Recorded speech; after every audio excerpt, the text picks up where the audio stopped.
The Hunter's Wife. Before you read the story, what do you do when a guest comes to your house? Are you happy when someone comes to visit you? Think about this. Now let's read the story. There was a beautiful Afari girl called Kirdali. She lived with her mother and father. The family was poor. They had no camels or donkeys. All they had was a few sheep and goats. One day, Kirdali went to the river to fetch water. But on the way home, she fell and spilt her water. "Oh, my water! My water," she cried. Boreto, a rich man, was walking along the road.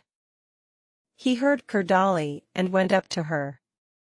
"What's the matter?" he said. Then he saw Kirdali's beautiful face. At once, he fell in love with her. "She's beautiful.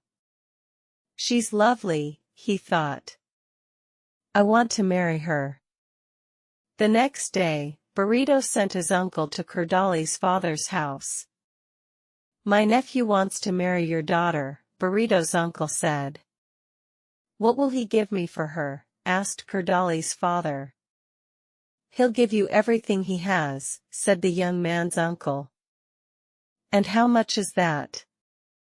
100 cows, 50 camels, and many sheep and goats." Kirdali's father was very happy. "He'll give me all this for my daughter?" he asked. "Yes," answered Boreto's uncle. "All of it." "Then he can take her," the old man said.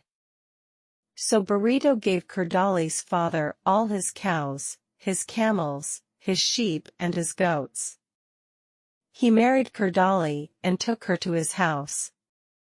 But now Boreto was a poor man. "What are we going to eat?" Kirdali said.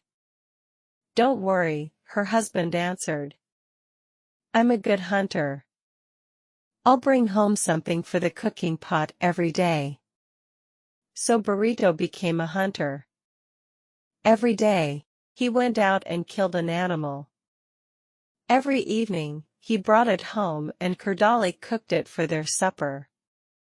They were very happy. One day, Kirdali's father came to visit her. "Well, daughter, how are you?" he said. "I'm very well, father," said Kirdali. "Please, come and sit down." She ran to her cooking pot. "I must give my father something to eat," she thought. But the cooking pot was empty. "Boreto will soon come home," Kirdali said to herself. "He'll bring some meat. I'll get everything ready now." She lit the fire and filled the cooking pot with water. Then she put the pot on the fire.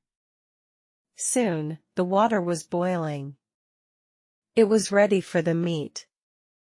But Boreto didn't come. Kirdali waited. The fire began to go out. The water in the pot boiled away. Kirdali fetched more wood and filled the pot with water again. But still, Boreto didn't come. Again, the fire began to go out and again the water in the pot boiled away.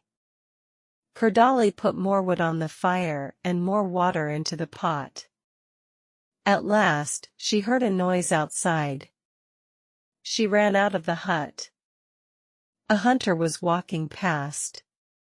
He had a dead bushbuck over his shoulder. But the man wasn't Boreto. It was a neighbor. "Oh please," Kirdali said. "Can you help me? I have a guest in my house, but I haven't got any food. My husband is a hunter. He'll come home soon. Please give me a leg of your bushbuck. My husband will give you some of his meat later." The man looked at Kirdali. He thought she was very beautiful. "Yes," he said. I'll give you a leg of my bushbuck. But you must come and meet me at the well tonight. What can I do? Kirdali thought. I must give my father some food.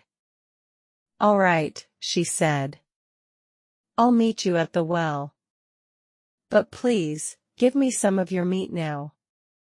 So the man cut a leg off his bushbuck and gave it to Kirdali. She ran back to her hut and put it into the cooking pot. Soon, her husband came home. He had killed a zebra. Now there was plenty of meat. The three of them sat and ate happily together inside Boreto's hut. It was dark now. Suddenly, Kirdali heard a noise. The stranger was outside. He was throwing a small stone onto the roof of the hut. He wanted her to come out. She looked at Boreto and her father. Did you hear something? She asked them. It was nothing, Boreto said. It was the wind, said her father. The hunter outside threw another stone onto the roof of the hut. Kirdali didn't say anything this time. She only smiled and gave her father another piece of meat. The hunter threw a third stone onto the roof of the hut. Kirdali began to laugh. What are you laughing at? Her father and husband asked her. I'm laughing at 3 fools, said Kirdali. 3 fools? What do you mean? Said her father. The first fool is my husband, Kirdali answered. He gave away all his cows and camels, his sheep and goats, for the love of one woman. The second fool is my father. He took everything away from his daughter's husband. Then he came to visit me. How did he expect me to feed him? The third fool is the man outside. He thinks I will meet him at the well, because he gave me a leg of his bushbuck. The hunter outside the hut heard Kirdali's words. He was afraid of her husband and he ran away. Kirdali's father was ashamed. You're right, my dear daughter, he said. I made your husband a poor man. I will give him back half his animals. Only Boreto was happy. My wife is beautiful, he said, but she is clever, too. I am a very lucky man. What do you think about this story? Did you think this story was funny? Or did you expect it to end like this? Was Kirdali right to take the neighbor's bushbuck? Was she right to agree to meet him at the well? Some people are surprised when women are both beautiful and clever. Why? Let me know your thoughts. If you have any questions, drop them in the comment section, and I will reply. I hope you enjoyed this story. Like and subscribe to Go English Stories. See you in my next video.